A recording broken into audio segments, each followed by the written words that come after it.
주님의 이름으로 인사합니다. 할렐루야. 한 주간도 주님의 은혜 가운데 풍성한 은혜를 누리셨으리라 믿습니다. 우리 저 뒤에 또 이렇게 넉넉하게 계신 분들은 이제 저하고 눈을 좀 아이 컨택 좀 해주시고 또 여유 있게 같이 앉으시길 바라고요. 특별히 안내위원들이 없으시니까 여러분들이 같이 앉으시길 바라겠습니다. 우리 지난주에 선교사님 오시기 전까지 제가 도전과 응전에 대한 시리즈 설교를 9편 같이 나누었습니다. 그리고 이제는 연말을 자칫 준비하면서 느헤미야 시리즈를 하려고 합니다. 약간 서너 편으로 지금 계획하고 있는데 느헤미야 시리즈를 통해서 이제는 무너진 것을 다시 회복해야 될 때, 넘어진 것을 다시 한번 일으켜야 될 때임을 기억하면서 오늘 이 느헤미야 시리즈를 여러분과 함께 보고자 합니다. 오늘 첫 번째 시간으로 하늘이 무너지고 땅이 꺼질 때라는 제목으로 하나님 말씀 나누겠습니다. 여러분, 하늘이 무너지고 땅이 꺼질 때 이 같은 말을 여러분 언제 쓰십니까?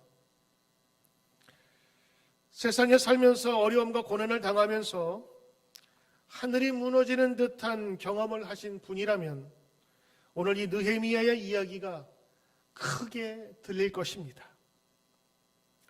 하늘이 무너지고 땅이 꺼지는 상황을 만나면 여러분은 어떻게 하시렵니까? 그것이 자녀의 문제이든 어느 날 학교에서 생각지도 못한 일을 저지르고 아이가 왔어요. 그리고 교장 선생님이 갑자기 전화가 와서 난데없는 이야기를 한다면, 어느 날 모아놓은 종잣돈을 투자했던 주식이 갑자기 큰 폭수로 떨어져서 큰 손해를 보았다면, 건강이 좋지 않아서 병원에 갔는데 의사 선생님이 아주 좋지 않은 결과를 통보할 때, 혹은 비즈니스를 하게 되는 사람이 사기를 당해서 큰 손해를 입었다면 아마 그때 이런 표현을 쓰지 않을까요? 여러분, 우리만 이런 일이 아니라 성경을 보니까 하늘이 무너지고 땅이 꺼질 듯한 일들을 참 많은 사람이 당하곤 합니다. 마치 인생의 마지막인 것 같은 느낌이 들 때, 오늘 저는 이와 같은 상황이 우리 가운데 있을 때 우리는 어떻게 할 수 있을까? 그리고 그 당시에 모든 기준과 모든 자신의 신앙적인 가치관이 다 무너져버린 바로 그때, 더군다나 어퍼컷 스트레이트에 이제는 카운터 펀치까지 맞은 것처럼 휘청거리는 하늘이 무너지고 땅이 꺼질 때에 그런 상황을 만나게 되면 우리 성도들은 과연 어떻게 해야 되는가? 오늘 그 질문을 같이 고민하던 때에 느헤미야라는 사람이 생각이 났습니다. 우리 성경 통독을 하신 분은 알겠지만 에스라, 느헤미야 우리가 지금 살펴보았지 않습니까? 그래서 느헤미야의 일을 이미 여러분 어느 정도는 알고 있으리라 생각을 합니다. 여러분에게 오늘 느헤미야를 소개하는 것은 그가 이러한 어려운 상황 속에서 하나님의 은총을 구하며 하나님의 도우심으로 어마어마한 일을 하게 되기 때문입니다. 그만 살아난 것이 아니라 그가 함께 기도했던 그 백성 전체가 다시 살아나는 큰 일을 이루게 되는 것이지요. 오늘 모든 것이 무너져가는 바로 이 시대에 예레미야를 통해서 다시 세워지는 역사가 있기를 주의 이름으로 축복합니다. 여러분, 느헤미야를 우리가 배우기 전에 잠깐 느헤미야가 살고 있었던 약간의 시대를 제가 잠시만 소개하겠습니다. 여러분 아시는 것처럼 이스라엘이 망하고 그다음에 남유다가 바벨론에 의해서 멸망을 당하게 됩니다. 그래서 상당수 많은 백성들이 포로로 이제 끌려가게 됩니다. 왕은 눈이 뽑혀가지고 그 아들들은 다 죽고 고관들은 바벨론 왕 그 군사령관에 의해서 다 처형당하고 정말 비참한 일이 그 역사 가운데 있게 되었죠. 그런데 남유다를 멸망시켰던 바벨론 제국이 오래 버티지 못했습니다. 곧 다른 지방에서 일어났던 페르시아, 성경에는 페르시아를 바사라고 하는데 이 바사가 일어나서 바벨론을 파셔버렸어요. 그래서 이 페르시아가 새로운 패권국으로 성장하게 됩니다. 그때 이 페르시아의 고레스 왕이 바벨론 제국을 굴복시키면서 나라가 바뀌어서 이제는 새로운 정책을 쓰기 시작합니다. 옛날에 바벨론은 막 신흥 강국이라 막 나라마다 짓밟으면서 정복했던 그런 나라와는 다르게 이 페르시아는 이미 애국까지 다 점령해 버렸어요. 천하 통일을 이루은 것처럼 많은 점령지가 있습니다. 그러니까 이제는 억압해서 될 일이 아니라 생각해서 관대한 정책을, 유화 정책을 쓰기 시작했습니다. 그래서 급 노예로 있었던 많은 사람들을 이제 너희 땅으로 돌아가라 해방시켜버립니다.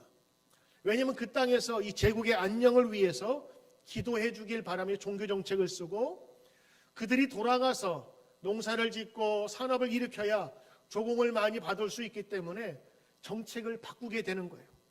그래서 이 고레스 왕이 페르시아의 왕으로서 새로운 정책을 쓰는데 그때 여러분이 아시는 것처럼 이스라엘 잡혀갔던 포로들이 어느 날 갑자기 해방되고 그 선언 이후에 수룹바벨이라고 하는 지도자와 여호수아 또 다른 지도자 이름입니다. 여호수아의 지도 아래 일부가 예루살렘에 다시 돌아옵니다. 그리고 그곳에서 성전을 다시 한번 재개하여 세웁니다. 이게 여러분 1차 포로 귀환입니다. 이때 한 4만 5천 명이 되는 사람들이 정말 먼 길을 마다하지 않고 이민 모든 짐을 추려서 오게 됩니다. 다 온 게 아니라 이미 50년, 60년이 지났기 때문에 그곳에 정착하여 살고 있었던 많은 사람들은 그곳에 머무르게 되었어요. 1차 포로로 귀환하여 예루살렘 성전이 다시 재개된 지 약 또 60년이 흐릅니다. 그때 이 페르시아의 다른 왕 아닥사스다 왕이라는 사람이 등장을 하는데 이때 제사장감은 후손인 에스라가 중심이 되어서 포로로 잡혀있던 일부 유대인들이 재차 귀국하게 됩니다.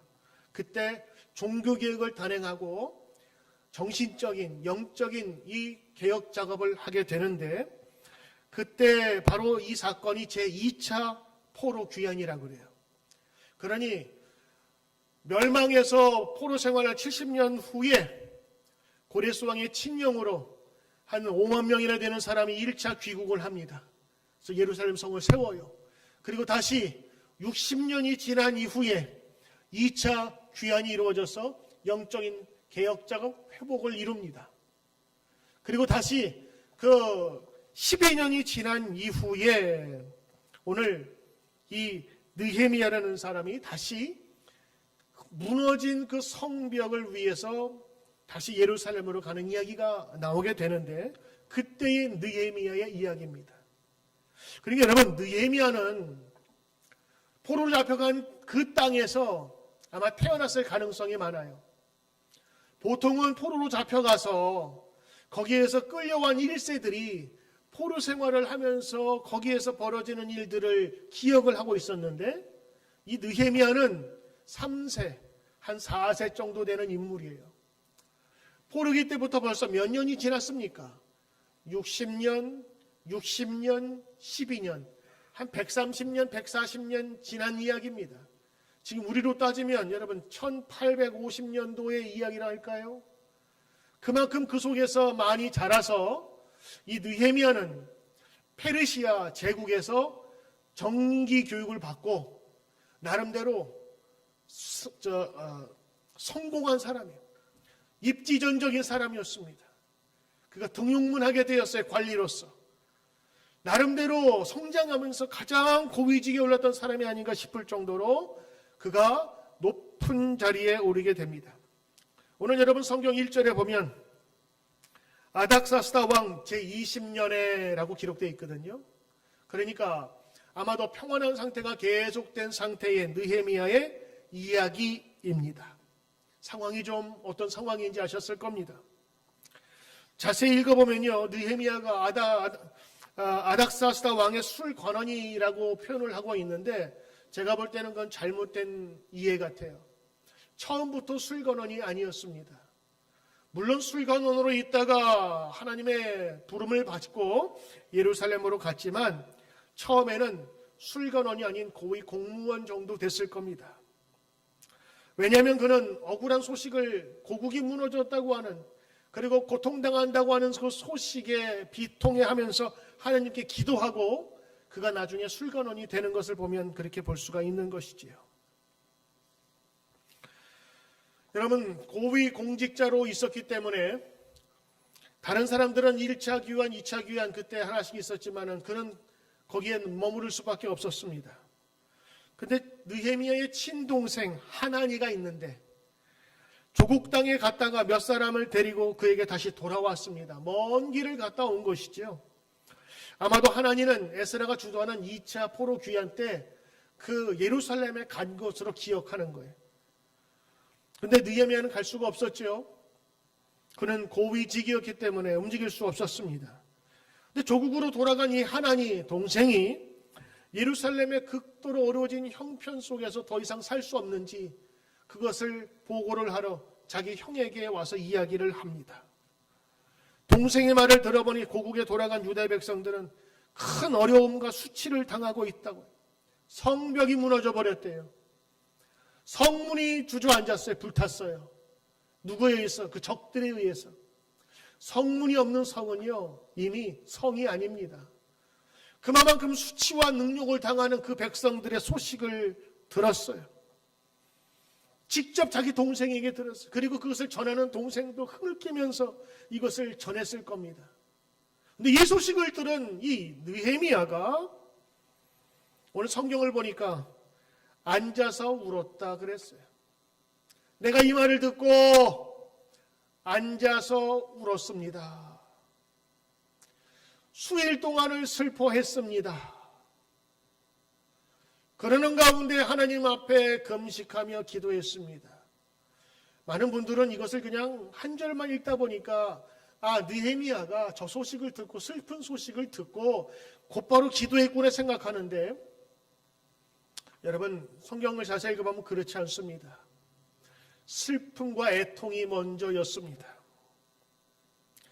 오늘 느헤미야의 이런 현장을 여러분 지켜보면서 성도는 이런 때 어떻게 해야 되는지를 보게 되는 것입니다. 지금 느헤미야는 하늘이 무너지고 땅이 꺼지는 그 느낌으로 자신의 동포의 아픔을 느꼈습니다. 아니, 동포들 억울함을 당할 수도 있지. 뉴스에서 듣는 그 흔한 재해 이야기. 다른 사람들 불에 타가지고 집이 수재민 되거나 화재민으로 고생하는 모습을 지켜보면서 눈물 흘리는 사람 없잖아요. 뉴스로서 들을 수 있는데 느헤미야는 그 소식을 듣고 너무 가슴이 아팠던 거예요. 아마도 자신들의 그 1차 귀환 때, 2차 귀환 때 같이 갔던 아마 가족들이 있지 않았을까라는 생각을 해보게 되는 거예요. 그야말로 하늘이 무너지고 땅이 꺼지고 요즘 말로 기가 막히고 코가 막히는 상황이었습니다. 여러분, 오늘 이 현장에서 그대로 내가 있다고 생각하면서 느헤미야를 관찰했다고 봅시다. 오늘 느헤미야는 우리와 똑같은 행동을 합니다. 슬픈 이야기를 들었을 때 그는 충분히 슬퍼합니다. 성경엔 그 말을 듣고 앉아서 울었습니다. 서 있을 수가 없는 거예요. 다리가 흔들리고 슬퍼서 앉아서 울었습니다. 며칠 동안? 수일 동안. 여러분, 수일 동안 집에 처박혔어. 정말 눈물만 흘리던 그런 큰 역사적인 안타까운 슬픈 사건이 여러분 있으십니까?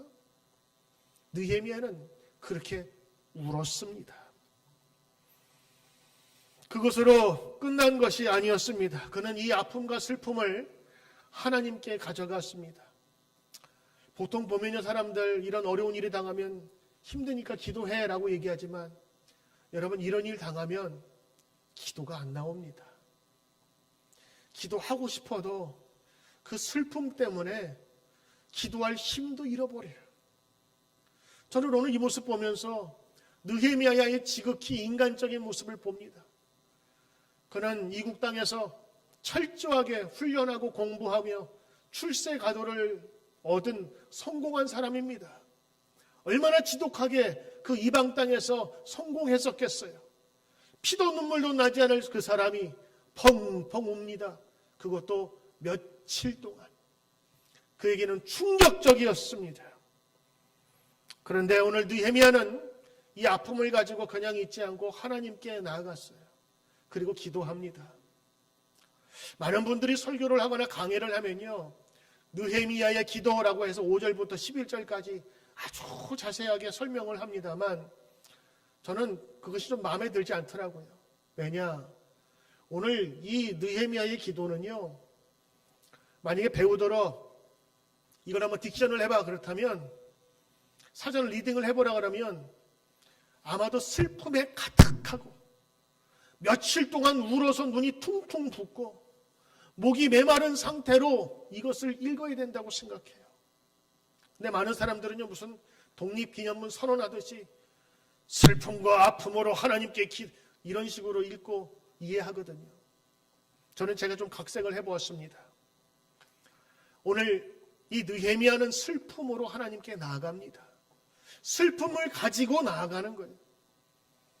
여러분, 오늘 기도를 보게 되는데 우리가 보통 기도하면 주일날 의관을 딱 갖추고 교회 나가서 장로님과 권사님 아주 잘 짜여진 3분 기도, 대표 기도 듣고 나도 예배 기도 잠깐 하고 그리고 오는 걸로 종교 활동을 다 끝낸다고 생각하고 기도를 생각하지만, 기도는요, 형식과 그리고 짜여진 각본 없이도 얼마든지 할 수 있는 게 기도예요. 교회에서만 기도하는 것이 아니라 슬픈 일을 당했을 때에 그 슬픈 마음을 가지고 하나님께 내어놓는 게 자체가 기도라고요. 하나님 왜 나를 이렇게 하십니까? 때로는 원망과 질투를 섞어서 하는 것도 기도가 될 수 있는 거예요. 오늘 이 느헤미야는요, 슬픔을 가득 찬 마음으로 그냥 하나님께 얘기해요. 이게 기도입니다. 찬송가 91장에 이런 찬송이 있습니다. 슬픈 마음 있는 사람 예수 이름으로 기도해 영원토록 변함없는 기쁜 마음 얻으리. 2절 거룩하신 주의 이름 너희의 방패 삼아라. 환난 시험 당할 때에 주께 기도드려라. 맞습니다. 환난 시험 당할 때 주께 기도해야 합니다. 그런데 이런 기도는 주일날 예배하듯이 그런 기도가 아니라 때로는 여러분의 골방에서, 때로는 침대 위에서 이불 덮고 할 수 있는 기도도 기도입니다. 느헤미야의 슬픔은 슬픔의 기도로 가득하며 하나님께 기도 드리는 것입니다. 하늘이 무너지고 땅이 꺼질 때 특별히 기도한다는 마음보다는 그 마음을 가지고 하나님께 나아가는, 이것이 바로 성도의 모습입니다. 느헤미야가 기도해서 그가 살았다고 보는 것보다는 기도가 느헤미야를 살렸고 기도가 큰 슬픔을 하나씩 해결해 주는 열쇠가 된 것입니다. 그가 슬픔을 안고 하나님께 나와 토로합니다. 먹은 것이 속이 안 좋거나 얹히면 토한다 그러죠. 토로하는 것은 속에 있는 그 아픈 심정을 밖으로 꺼내는 것입니다. 누구에게? 하나님에게. 잘 짜여진 각본처럼 보이는 기도가 아니라 그냥 흥얼거리는 기도. 느헤미야가 그 기도를 한 거예요. 나중에 정리를 하니까 저렇게 된 거지, 제가 오늘 그 내용을 보니까 한탄의 기도요, 슬픔의 기도요, 원망의 기도요, 짜증의 기도요, 피곤의 기도였어요. 그런데 성경에 나타난 기도는 느헤미야만이 아닙니다. 한나라고 하는 여인도 그랬어요.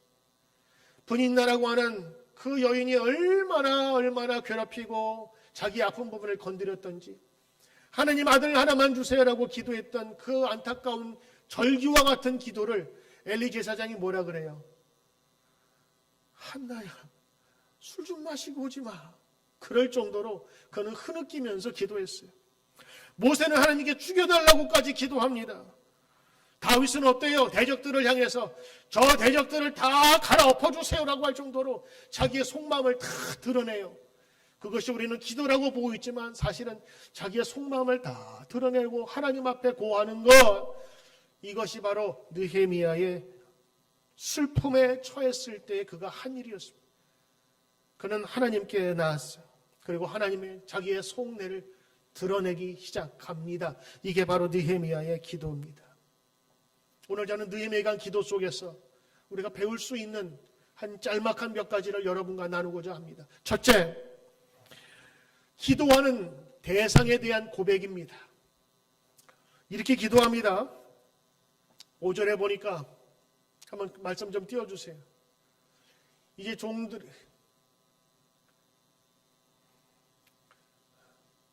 하늘의 하나님 여호와 크고 두려우신 하나님이요. 그가 기도하는 하나님은 지금 이런 하나님이에요. 첫째, 크신 하나님. 둘째, 두려우신 하나님. 셋째, 계명을 지키는 자에게 언약을 지키고 긍휼을 베푸시는 하나님이시다. 근데 여러분, 이거는 하나님의 고백을 한 게 아니라 지금 짜증내기 위해서 한 거예요. 하나님 공의의 하나님이시라면서요. 하나님 크고 위대하신 하나님이시라면서요. 정의의 하나님이시라면서요. 그런데 왜 이 백성이 이렇게 고난당해야 합니까? 하나님 제발 이런 하나님이랑 좀 말 좀 해보십시오. 지금 이런 뉘앙스로 지금 고백하는 거예요. 그러나 그 마음속에는 하나님에 대한 분명한 고백이 담겨져 있지요. 하나님이 어떤 분이신지를 알고 있지요. 그렇습니다. 크신 하나님, 그리고 기도하고 돌아오는 자에게 긍휼을 베푸시는 하나님이심을 고백하고 있는 것입니다. 여러분, 오늘 이 기도 우리가 다시 한번 살펴보면서 우리가 기도할 때에 아무런 대상 없이 우리가 쏟아놓을 수 있지만, 그러나 우리가 기도하는 그 전능하신 하나님에 대한 우리 고백을 우리가 해야 될 것입니다. 위대하신 하나님, 끝까지 우리를 돌보시는 하나님, 그리고 신실하신 하나님. 때로는 그게 원망이 섞인 소리라 할지라도 그 속에 담겨진 하나님에 대한 고백을 우리는 잊지 말아야 할 것입니다. 하나님이 우습기 시작할 때, 다른 말로 하면 하나님이 하나님같이 안 보일 때 성도는 기도하지 않습니다. 바꾸어 말하면 여러분이 제가 기도하지 않는다고 하는 것은 하나님을 하나님처럼 인정하지 않기 때문에 그런 것일 수 있어요. 오늘 느헤미야는 하나님에 대한 고백을 합니다. 짜증과 슬픔이 담긴 기도였지만 전능하신 크신 그리고 긍휼을 베푸시는 하나님이라는 겁니다. 오늘 그 하나님 붙잡고 여러분도 기도하시길 바랍니다. 두 번째입니다. 이 느헤미야의 기도에 특별한 것이 있어요. 이게 아마 그 사람이 성공할 수 있었던 배경일 수도 있습니다. 이방 땅에서 어렵게 출세가도를 달린 배경일 수도 있어요. 그는 느헤미야의 태도입니다. 이렇게 기도합니다. 하나님, 이 백성 왜 이런 아픔을 주십니까? 이해할 수가 없습니다. 너무 슬픕니다. 근데 이렇게 기도를 오래 하다 보면요, 좀 미안해져요. 맞아요. 나도 잘못했죠. 따지고 보니까 우리 조상들이 잘못했네요. 그 기도가 6절이에요. 하나님, 우리가 이렇게 자복하오니 기도를 들어주시옵소서. 나와 내 아버지 집이, 내 조상들이 다 범죄했습니다. 그러니 그 꼴당해도 싸지요. 하나님, 내가 압니다. 저들이 잘못했습니다. 그런데 느헤미야의 기도는 저들이라고 얘기하지 않아요. 나와 아버지의 집이 범죄하였습니다. 우리가 잘못했습니다. 여러분, 우리가 어떤 일을 당하게 되거나 힘든 일을 당하게 되면 우리는 꼭 남 탓할 수밖에 없습니다. 그놈이 없었으면, 그놈이 이렇게 사기치지만 않았다면, 내 잘못, 내가 제공한 것도 분명히 있는데 모든 것을 남에게 뒤집어 씌우는 우리들의 모습을 보게 되지요. 느헤미야에게 있어서 조상은 누굽니까? 아니, 조상들이 그렇게 범죄해가지고 지금 자기가 지금 이 꼴로 있는 거 아니에요. 고향 땅 떠나가지고 자기 아버지 이민 오듯이 다 끌려와서 포로 생활. 지금이야 여러분 노예제도가 없어서 다 똑같지만 그 당시에 출신으로 보면 노예 출신이라고 상것이란 말이에요. 자기 아버지의 이름을 자기 내놓을 수 없는 그런 사람이 지금 느헤미야라고요. 그런데 그 조상의 죄를 이야기하면서 그들이라고 안 하고 느헤미야는 뭐라고 얘기하냐면, 하나님, 우리의 죄를 용서하소서. 마치 제가 잘못했으니 용서해달라고 자기 선조들의 잘못을 자기 것으로 인정하는 듯한 기도를 하게 됩니다. 이게 느헤미야의 참 바르고 우리가 본받을 만한 기도 아닌가 싶어요. 원망보다는 때로는 내가 그 일을 감당하겠다고 하는 그 마음으로 기도했던 느헤미야의 기도야말로 정말로 우리가 본받을 만한 그의 자세라고 저는 믿습니다. 그는 우리의 죄라고 얘기합니다.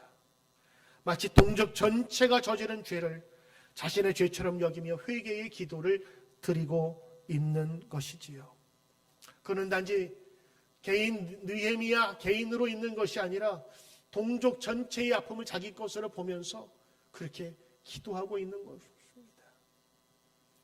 여러분, 우리 지금 코로나 사태를 우리가 경험하면서 어떤 것을 봐요? 누구 때문이라고 그래요?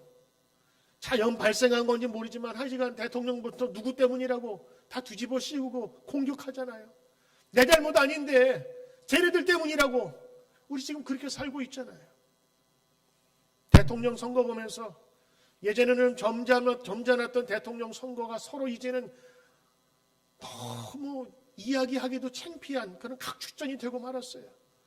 대통령 토론에서는 상대방을 너무 얄궂게 짓궂게 그 더러운 추악한 것들 다 끄집어내고 정책 대결이 아니라 네 잘못이 네 때문에 지금 이렇게 됐다고 서로 뒤집어 씌우는 그런 모습들을 우리는 많이 보지 않습니까? 오늘 느헤미야를 통해서 배울 수 있는 것이 있다면 회복되어야 되는 어떤 것이 남 탓이가 아니라 내 탓입니다. 하나님, 이 죄를 나의 죄를 해결해 주시옵소서. 이 코로나를 통해서 우리가 다시 한번 해결하고 바라봐야 될 것은 무너져버린 남 탓 핑계가 이제는 다시 한번 내 탓이어로 회복되어져야 할 것입니다. 오늘 그것이 느헤미야가 볼 수 있는 참 귀한 태도인 것입니다. 여러분, 세 번째입니다.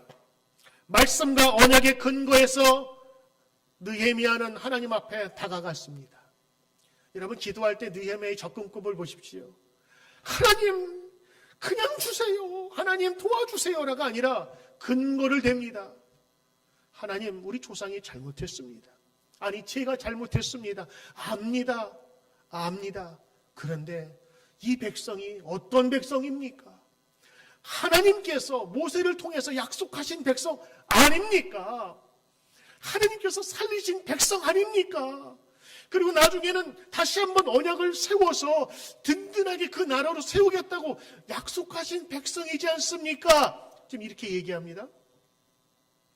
지금 하나님께 뭐라 그러는 거예요? 지금 내 기도 드리는 거 내가 지금 땡깡 부리는 거 아닙니다. 하나님께서 하신 말씀 기억해 보라는 거예요. 도대체 좀 말이 있으면 좀 해보세요. 하나님께서 약속하신 거잖아요. 지금 이 기도를 드리는 거예요. 하나님께 절대적인 신앙을 가지고 기도하는 사람, 그리고 하나님께서 이미 약속하신 것을 기억하는 백성들은 하나님께 기도할 수 있습니다. 그리고 그것이 적법한 것이고, 그리고 그에게는 당연한 것입니다. 여러분 묻습니다. 여러분은 언약의 백성이십니까? 알아내시는 분도 계시지만 아직 못하시는 분도 계실 거예요. 왜? 나는 한 번도 하나님 앞에 들어본 적이 없으니까. 그러나 여러분 생각해 보십시오. 이스라엘 백성은 모세의 율법에 의해서 언약의 백성으로 칭함 받았어요. 근데 저와 여러분은요, 하나님께서 약속으로 허락하신 독생자 아들 예수 그리스도께서 이 땅에 오셔서 자기의 생명을 십자가에 다 내놓으며 죽기까지 우리를 사랑하시며 우리를 건지시며 약속해 주신 거예요. 그래서 우리는요, 이 신약 시대에 예수 그리스도의 약속과 보혈의 힘으로 살아가는 겁니다. 저와 여러분은 하나님께서 자신의 독생자까지 아낌없이 바치면서 우리와 함께 사시겠다고, 우리를 구원하시겠다고 약속하신 약속의 백성들이란 말이에요. 그러므로 느헤미야가 이런 근거를 가지고 기도할 수 있다면 여러분은 왜 못하겠어요? 그게 믿어지지 않으니까 그렇지. 여러분이 믿든 안 믿든 간에 하나님은 예수 그리스도를 여러분의 생명을 얻기 위해 십자가에 버리셨다고요. 여러분은 그만큼 소중한 하나님의 백성이라는 것입니다. 그래서 느헤미야가 기도할 수 있다면 우리도 기도할 수 있는 거예요. 당장 여러분 오늘 교회에 나와서 예수 처음 믿는다 할지라도 이것이 믿어지면 여러분 하나님께 기도할 수 있는 거예요. 그게 언약의 개혁이니까. 그래서 느헤미야는요, 시도 때도 없이 힘들고 어려울 때마다 이 모든 문제를 하나님께 그냥 내어놓기 시작했어요. 여러분 기도를 어렵게 생각하지 마세요. 그냥 힘들고 어려울 때 하나님 도와주세요, 하나님 힘주세요 라고 하는 그 짤막한 대화가 기도가 시작되는 겁니다. 1장이 끝났지만 여러분 이 느헤미야의 이런 유의 기도, 슬플 때 슬픈 마음을 가지고 하나님께 그냥 내어놓고 문제가 있을 때 문제를 가지고 하나님 앞에 그냥 툭 던져놓는 이런 대화식의 기도는요 계속됩니다. 2장에 보면은 그 왕이 자기가 얼마나 신임을 했는지 그 신하인 느헤미야가 해주겠다는 거 다 해줍니다. 근데 말해보거라 그랬을 때 느헤미야가 어떻게 한 줄 아세요? 잠깐 기도합니다. 이걸 화살 기도라고 그래요. 짧은 화살 지나가는 것처럼 짧게 기도하는데 하나님 도와주십시오, 지혜 말을 하게 도와주십시오. 그 순간 그 기도를 하면서 이야기를 하는데 그 이야기가 얼마나 구구절절이 애처롭듯이 그 왕이 그가 한 이야기들을 다 들어줍니다. 그리고 그것이 이스라엘 예루살렘을 다시 세우는 아주 중요한 근간이 되고 말아요. 느헤미야가 적의 업신여김을 당하면서 막 회방당할 때 대꾸 안 합니다. 단지 이렇게만 얘기합니다. 하나님이여 들으옵소서, 우리가 업신여김 당합니다. 적들이 쳐들어온다는 말을 듣고 그는 기도합니다. 하나님 이제 내 손에 힘을 있게 하옵소서. 여러분 이 기도 내용이 다 담겨져 있어요. 왜 느헤미야의 이 기도 내용이 담겨져 있는 줄 아세요? 적이 쳐들어왔을 때 기도했다 그러면 될 터인데 그것은 느헤미야가 분명히 우리에게 남겨주고자 싶어하는 메시지가 있는 거예요. 너희의 모든 근원과 슬픔과 아픔을 하나님께 맡기라. 때로는 너를 괴롭히고 회방하는 원수랄지라도 하나님께 맡기라. 너도 똑같이 회방하면서 에너지 쓰지 말고 저축하여 하나님께 맡기라라고 하는 것입니다. 느헤미야는 페르시아 제국의 왕의 명령에 따라 이를 추진하고 있었기 때문에 왕의 명령이 얼마나 위중한 것을 알았어요. 그렇다면 하나님의 명령이야 얼마나 크실까? 그러면서 하나님께 기도했던 것이었습니다. 느헤미야는 약속 의지하며 약속을 근거로 들이대며 하나님께 기도하는 거예요. 하나님 이런 하나님이셨죠? 이렇게 말씀하셨죠? 그래서 내가 기도하니 하나님을 들어주셔야 되는 것입니다. 슬픔을 가득 안았지만 그러나 조목조목 하나님께 이야기합니다. 오늘 저희들도 기도할 수 있다고 배웠습니다. 한 사람도 나머지 없어요. 여러분 모두가 다 언약의 백성이요 하나님의 십자가의 은혜로 구속받은 자이기 때문인 것입니다. 이것이 믿어지는 것이 은혜예요. 이것을 믿는 것이 복음이라고요. 오늘 그 복음의 역사가 여러분 가운데 충분히 나타나기를 축복합니다. 여러분, 네 번째 마지막인데 여러분 잘 들으십시오. 지금 느헤미야가 슬픔 가운데 하나님께 기도하는 거예요. 그리고 하나님 근거를 대면서 기도했죠. 하나님, 이 백성 죄 많은 백성입니다. 그렇습니다. 그를 용서해 주십시오. 그러나 이 백성도 할 말은 있습니다. 하나님께서 약속의 백성이니 하나님 이제는 그들을 세워주셔야 되겠습니다. 그러나 하나님 간청이 있습니다. 네 번째입니다. 큰 일을 이루기 위해서 자신을 형통하게 해달라고 기도합니다.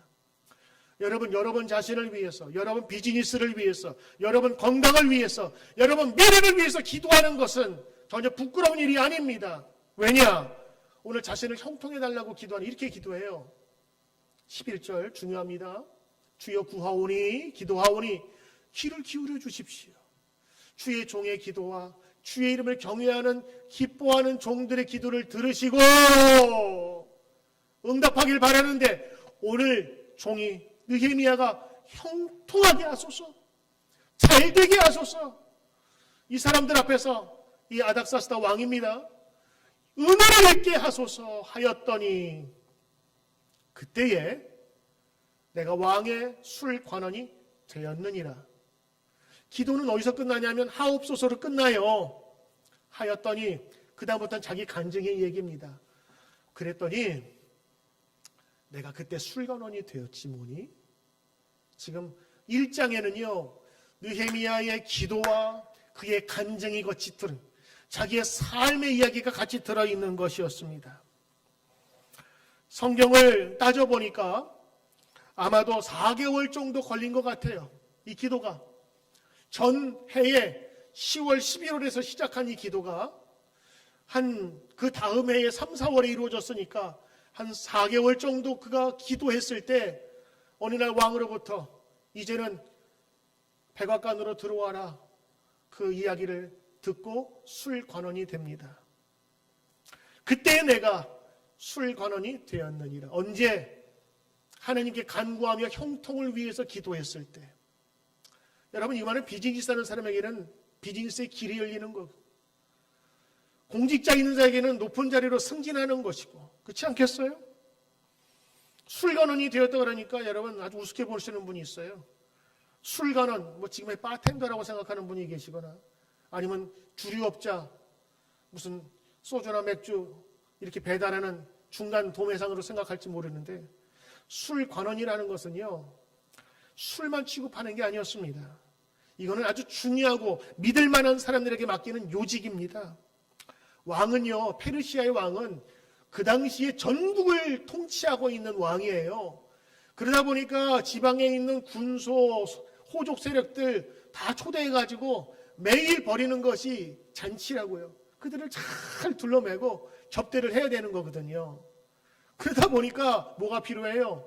술이 필요하고 음식이 필요한데 그것을 총괄하는 사람이 바로 이 술관원이라고 하는 거예요.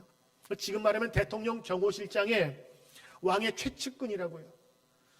여러분, 이 술관원이 그 군대 사령관보다 더 높을 수 있는 이유는요, 군사령관은 보고된 말만 만나요.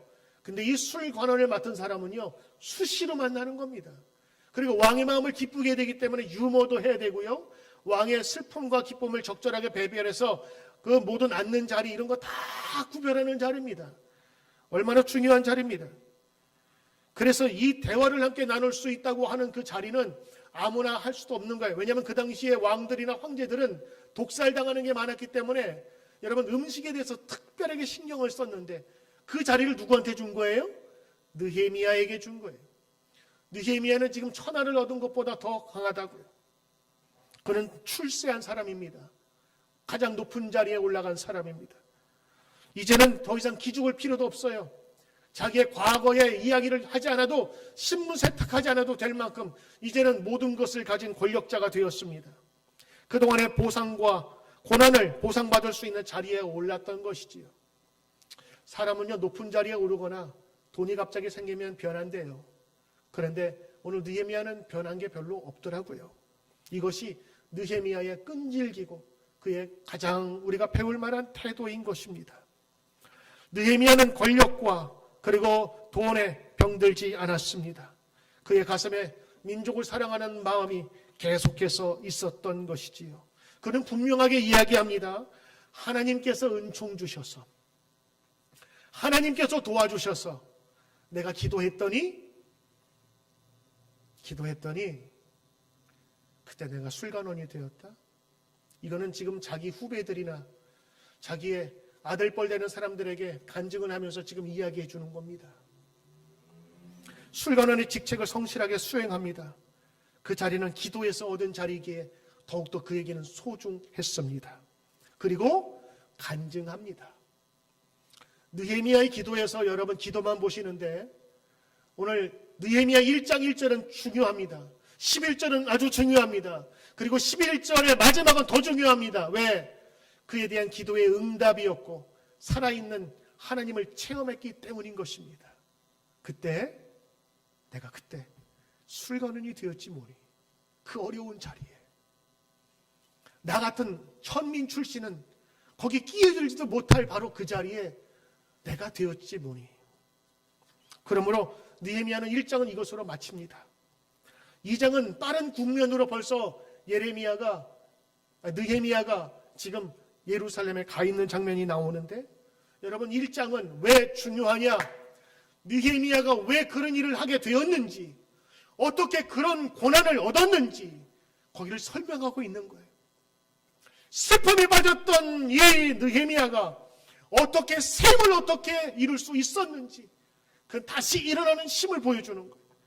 그리고 이 어마어마한 일, 아무도 하지 못한 일을 어떻게 할 건가를 이 작은 기도로부터 시작되었다고 하는 것. 그 기도는 거창한 것이 아니라 슬픔을 가지고 그냥 이야기하는 거예요. 전능하신 하나님, 크신 하나님 아시지요? 하나님 좀 들어주십시오. 그러므로 여러분의 자녀를 위해서 축복하면서 기도하십시오.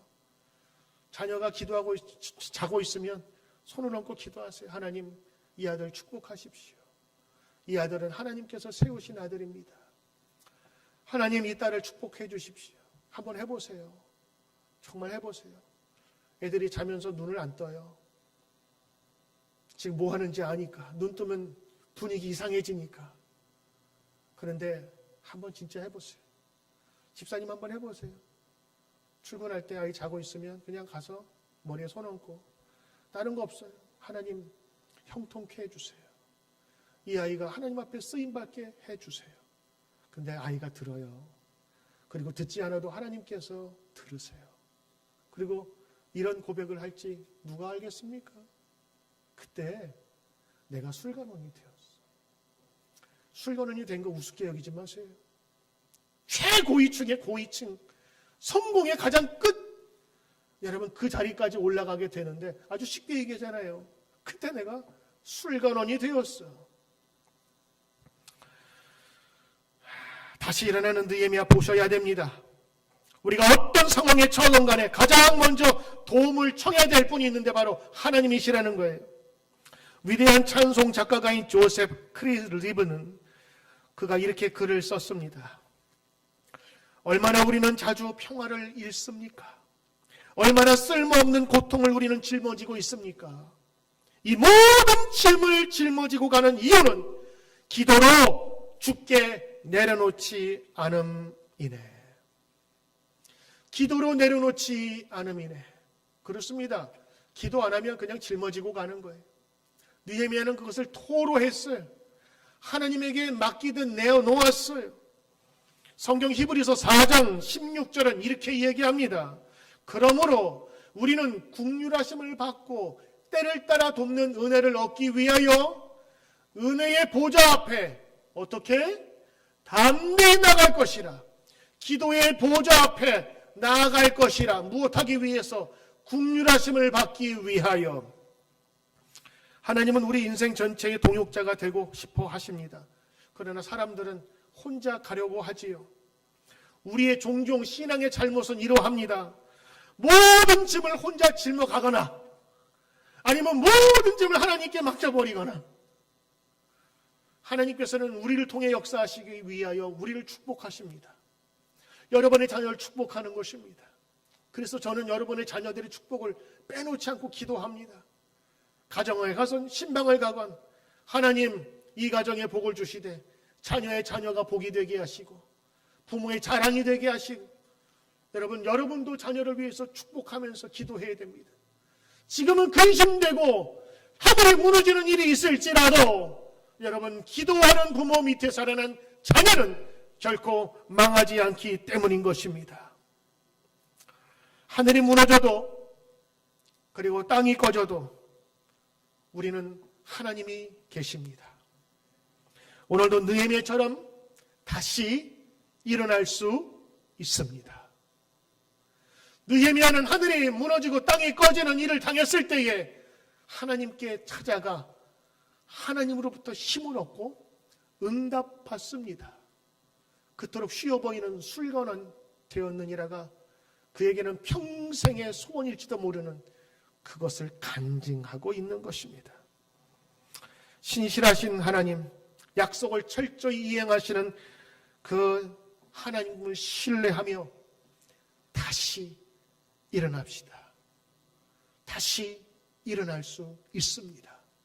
오늘 느헤미야는 회복의 이야기입니다.